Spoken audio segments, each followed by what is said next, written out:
Welcome back to another episode of, you guessed it, Get Weird with me. I think pretty much the weirdest person of all. Yeah, myself, Brittany Barbieri. What's going on, everybody? Welcome back. I'm so thankful you are here to listen to yet another story that I have for you. Some of you, I'm sure, are very familiar with this case, where others maybe aren't. So if you know this case, put your hand down now. Put your hand down right now as we dive into it. I want to set kind of the tone here for you. Now imagine a haunting so aggressive that it didn't just make whispers in hallways or things like that. No. On the contrary, it actually spoke and sometimes laughed. And if you were lucky, maybe even heard hems. Yeah, I'm not joking. And then we're going to top that off with a little cherry because it actually slapped people. And in a particular case, according to the legend, poisoned a man to death. Yeah, this isn't some weird ghost story or weird lore straight out of medieval Europe. Oh no, my friends, this happened right here in early America on a quiet, beautiful little Tennessee farm. And this case became known historically as the Bell Witch legend. Okay, as you know, buckle up, my friends. It's time to get weird. All right, so picture this. We're in rural Tennessee, early 1800s, the frontier era. Oh yeah, that means no electricity, no social media, no TVs, no phones, no nothing. Religion, however, ruled daily life, obviously. The Bell family, John Bell, his wife Lucy, and their children were very respected, deeply religious settlers near what is now known as Adams, Tennessee. Now, if something unexplained happened, people didn't assume stress or imagination were to blame. They immediately assumed something unseen was definitely involved. And in some cases, they believed witchcraft or darker, demonic spirits or what have you. So when this case unraveled into what it began to become, into this story, of course, people were seriously taken by the hauntings and really wanted to know more. So the first manifestations, they started very subtle, but then they began to escalate, okay, for the family. Scratching sounds within the walls and on the floors, knockings on the walls, sometimes even in response, sounds of rats chewing, beds shaking. Now, the rat part, I understand. You're on a farm. It's very possible that they had rats, The one part I don't like, and as a mom, this doesn't fly with me, is blankets being pulled off of my children. Okay, no. I'd be up there so fast that demon wouldn't even know what. Okay. He'd be like, oh no, and be like running from the door, and I'd be like, yeah, I saw what you did. Come here, holy water in it up. See you. I'd be doing everything in the book to get this thing out of my house, only because you don't mess with my kids. You want to come after me? Fine. You want to, say what you want to me? Fine. But the moment you go after my children, well, you might be dead, but now you're going to even be more dead. Okay. If that's even a thing, if that's even possible, I don't know, but you're going to be gone. Okay. There is no light for you, honey. I'm sending you into the deep, dark abyss of darkness and you're never coming back. So of course, at first the Bells assumed, like most people would, it's got to be animals, right? Animals got to be in the walls or living in here. But then it started to hit them that animals don't knock in patterns. You don't tap to a rabbit. Hey there, buddy. Are you there? And the rabbit's like, hey, I am. That doesn't happen. I'm going to throw that out there in case somebody actually thinks that that's possible. That's not possible. So animals don't respond like that in knocking or in communication when speaking to them. Just so you know, dogs will. Dogs are a different thing, but we're not talking about barking here. We're talking about knocking and scratching. Really different stories here. So according to part of the legend, one night the Bell's children actually heard a voice, and it wasn't muffled. It was perfectly clear, and it was kind of distant, but it was an intelligent response, and it was female. So that I got a problem with. Okay. Yeah, no. So when this, as they say, the Bell Witch is what they eventually called this thing, actually speaks to my kids, again, you're gone. Capiche? So this to me is where the story begins to get wild. And I apologize, guys. I'm really amped about this one because the Bell Witch was a very interesting case to me. I actually ended up, here's a little tidbit of fun information. Because I worked in theater and I grew up in theater and grew up in all of these spaces. I grew up in the entertainment industry as a young kid. I worked in theater, I worked in performing arts, I worked in live events, I worked in film and television, I was on different sets left and right. And what I always loved is I was meeting interesting people. And eventually they were like, so what are you into? I'm like, listen, as a hobby, I'm an artist and I actually love the paranormal. Like, I'm obsessed with it. I became a cryptozoologist. I'm a paranormal investigator. I'm a ufologist, yada, yada, yada. And so it was always funny that on sets, no matter where I was, there would be somebody that would be like, you think your house is, oh, I know who you need to talk to. Go talk to Brittany. And then I would be sitting on set in one of our chairs and over in by the craft section, and they'd be like, hey, they said that you're really into the paranormal and they said I could tell you about what I'm going through. Can I talk to you about some of my experiences? And I was always like, is it paranormal? And they're like, yeah. And I'm like, yeah. And then we would have these conversations. It was just the weirdest thing. You could ask any of my friends. You could ask my family. It didn't matter where I went. Even servers would start to have these conversations with me. And before long, it would come out that they're, either had a weird spirit growing up or their house they grew up in was haunted or they saw a ghost once. And sorry for sharing all this with you. And I'm like, how is this always happening? Like, it doesn't matter where I am. Like, I'm always talking to people about the paranormal. And I just honestly love the paranormal. It is a true passion of mine. I admire it. I love it. I'm not into the faking. I'm not into all that crazy stuff that people like to do. I believe that the real history and the real investigation is scarier and spookier than the crap some places make up about the location. Like, I'm like, come on. We both know that didn't happen. Man, you know what I'm saying? Like, I'm just that person. I'm sorry. I'm very forthcoming. And coming from a theatrical background, you can also tell when somebody's kind of, fluffing it up. Just saying, just fluffing it up. But anyway, I digress. I met this woman. What a long way to get back to this. That worked with me in theater. And believe it or not, she was in relation and a part of the family of the Bell family. And I just was like, this is crazy. She's like, yeah, I'm from Tennessee. That's part of my family. I'm like, that is the coolest stuff ever. So, she was awesome, by the way. Love her. And we worked together for many, many years in theater. And she was great. And so it was interesting to meet somebody from the line of Bells and learn a little bit about this part of Tennessee and learn about the family and so forth. So the story of the Bell Witch case always admired me, and I always wanted to go back and go look and just kind of learn a little bit more, even from the local historians and things like that. So, I've done a lot in my travels and going to Tennessee and visiting and exploring all these things over, the last 20 years of really diving deeper into the paranormal outside of being in the industry. When you work in film and television, you get to travel to some really cool places. And I was always that person like, what's haunted nearby? Talking to people and being like, I want to go find out some history. And that's what I did. I loved it. So you learn a little bit about history while you're working. It's a healthy and an amazing balance. And I recommend it highly to anyone who's traveling. Anyway, so where it gets wild is that this alleged spirit, as I said, started to talk to the children, okay, with an intelligent feature to this response and connection and speaking in a female voice. So this alleged spirit claimed to be Kate, knew personal secrets, which is, no. Repeated certain sermons word by word from even miles away, like sang hymns, quoted scripture incorrectly and on purpose.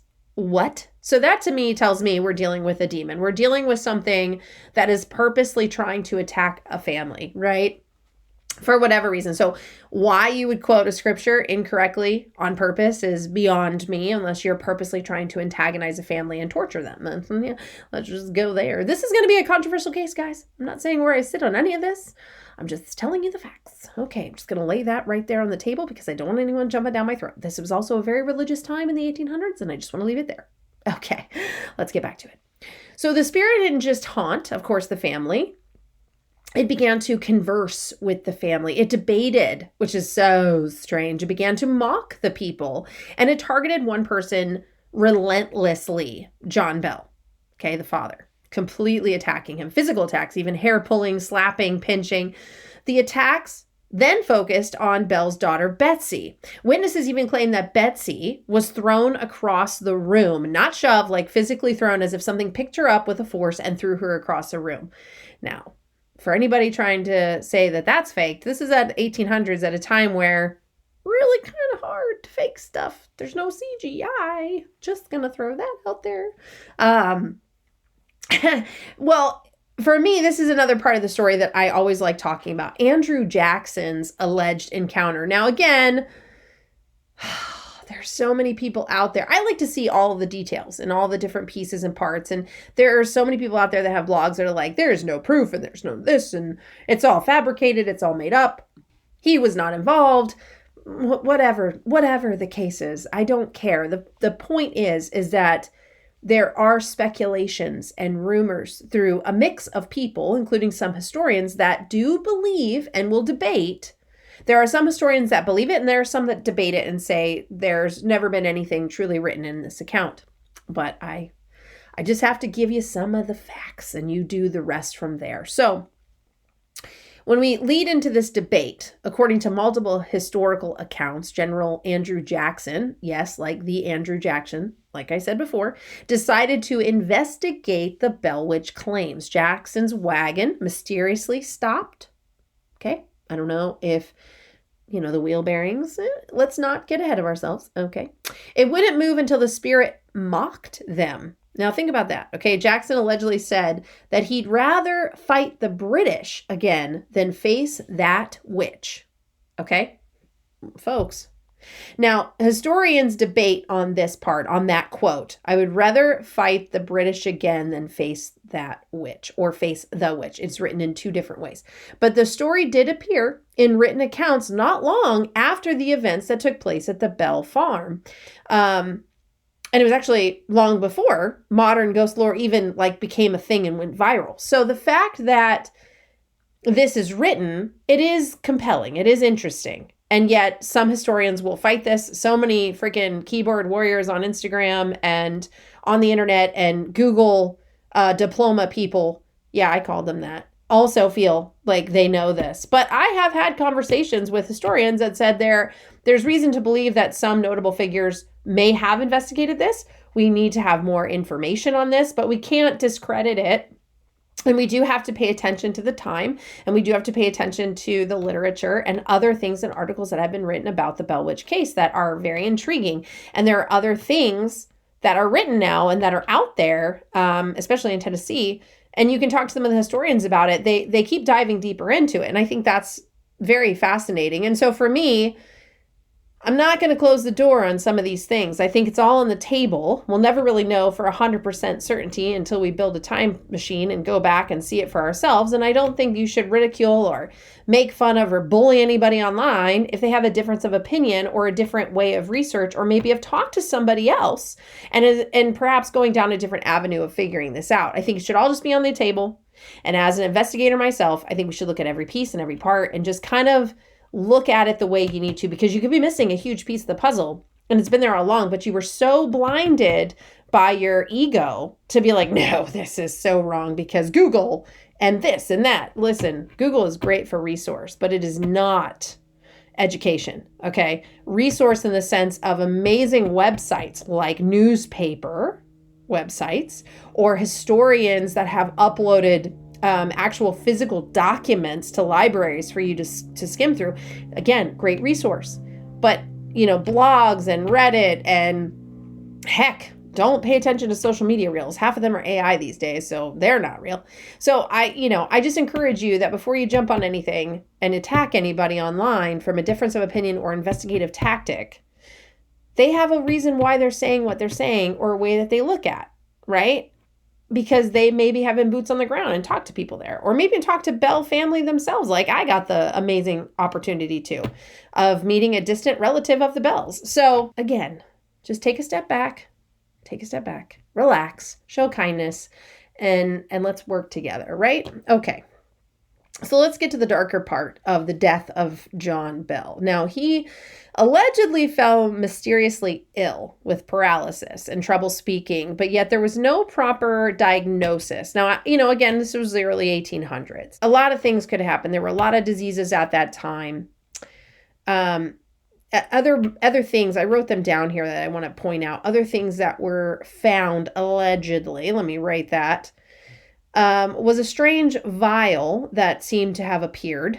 The spirit claimed responsibility through the source of communication and mediumship and things like that. This liquid was tested on a cat and it died instantly. So, the Bell Witch reportedly said, "I gave old Jack a dose of that last night." That's what the ghost said, apparently. And soon after, John Bell died. Okay.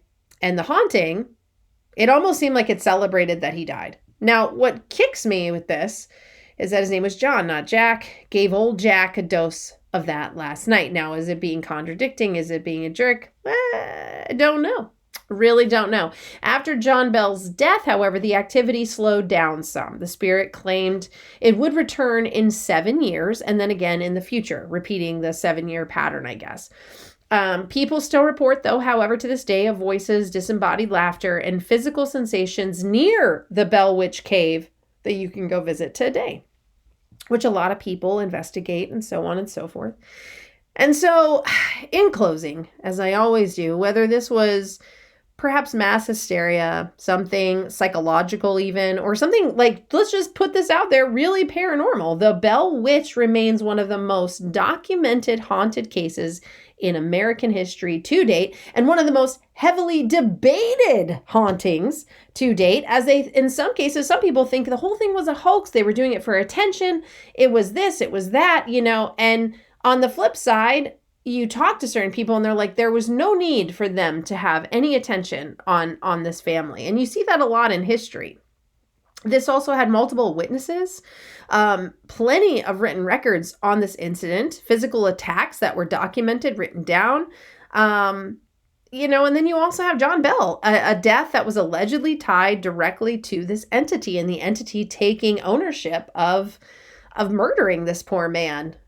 So was the Bell Witch a demon, a poltergeist, or a manifestation of something darker, perhaps within the home, of trauma, or something that perhaps may never come to light? We may never know about. Who knows? I don't know, but I can tell you that there are some things that were written down about the Bell Witch case that made me scratch my head and go, I could step away saying demonic, right? Now, when you look at the land, you could look at the land being cursed. There's a lot of different history with that as well, and entities being on that land prior to the farm being built, and something being targeted about Bell himself. And so there's a lot of layers to the Bell Witch case. There's also, I know there was a couple of websites out there that dedicated a lot of their time to the research of the Bell Witch legend and story. And of course, there's going to be a lot of those debunker investigators who their whole purpose in life is to say nothing exists. And my personal opinion on that is they say nothing exists because either they are afraid of it, which is fine, it's a respectful fear, or they don't want it to be true because then the reality of it scares them on many levels of life. Because if this is true, then other things in the spiritual realm could be true. And then you have to be accountable for the things in your life that you don't really want to be accountable for. So there's a lot to it when you think about it, and you really pull those layers back and you really start to look deeper into paranormal cases or things where people really have to look into it, right? And so obviously it gets a little scary, when you start. It makes you unsettled. It gets you a little uneasy in your home at night, because the normalcy and the black and white all of a sudden fade to gray. And there's a lot of gray now where there wasn't before. And you're stuck pondering and thinking upon yourself as a skeptic of saying, what if I'm not alone in my house right now? Like, what if this ground is haunted or cursed? And those noises, I keep telling myself, are nothing more than pipes and the house settling. The house can only settle so many times. Okay. It's done settling after 20 years. So, you can only tell yourself and convince yourself these things so many times. You know what I mean? Before all of a sudden you are really trying to look around. You're going, okay, you know what? It's possible. It is truly possible. There is no harm in saying that it is possible that there are ghosts or spirits around us all the time. There's nothing wrong with that. There's nothing wrong with it. It's just the shift of reality in which you have been taught. And unfortunately, It's something that is ingrained in us from little kids. There are no monsters under our bed. There are no monsters in our room or in our house, but in reality, there could be. So you have to kind of identify that and take stance in your property and take ownership of your land and protect yourself the best that you can.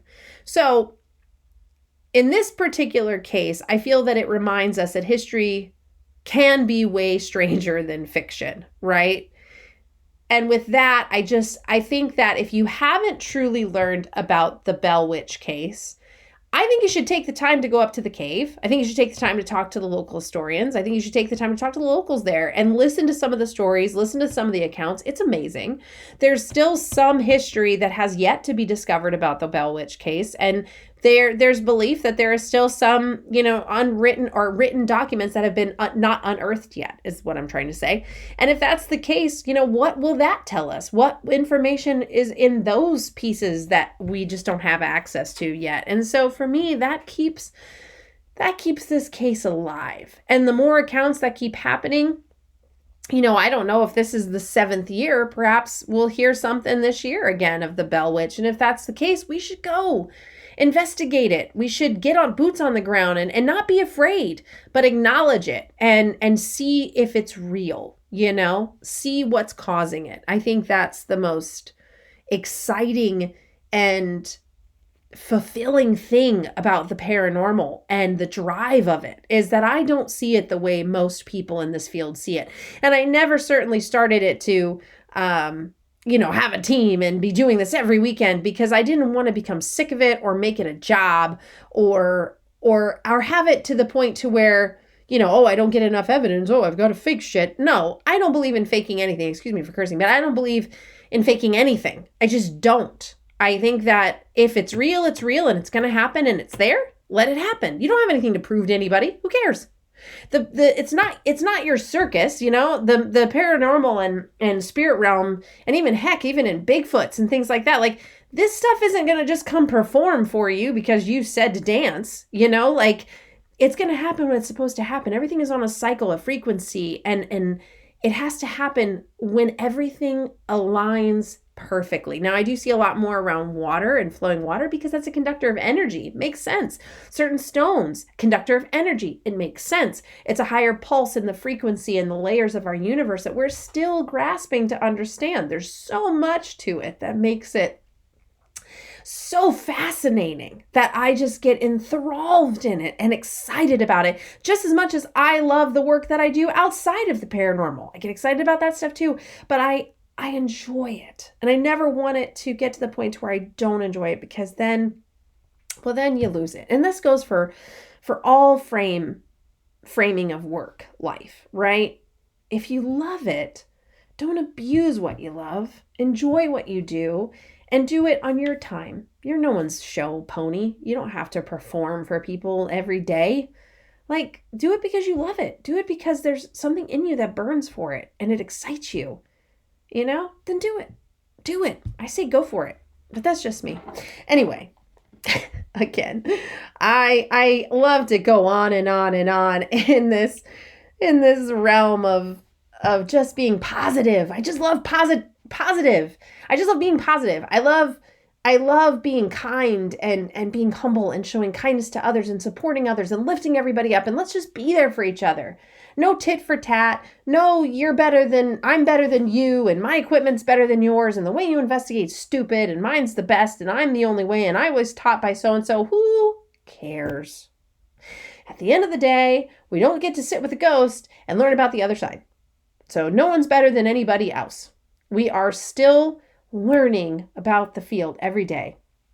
Do I consider myself a professional? Absolutely, because I take it very serious and I enjoy it and I love it. But an expert? Absolutely not. There's no such thing, in my opinion, as an expert in the paranormal field. Absolutely not, because we still have not cracked the case. We have not been able to really rip it apart, understand it, and really dive into it. And I think by calling ourselves an expert, we are making it more about an ego and not about the real act of what we're doing it for. We're professionals. We're taking it serious. We admire others who are taking it serious. We have a respect for it.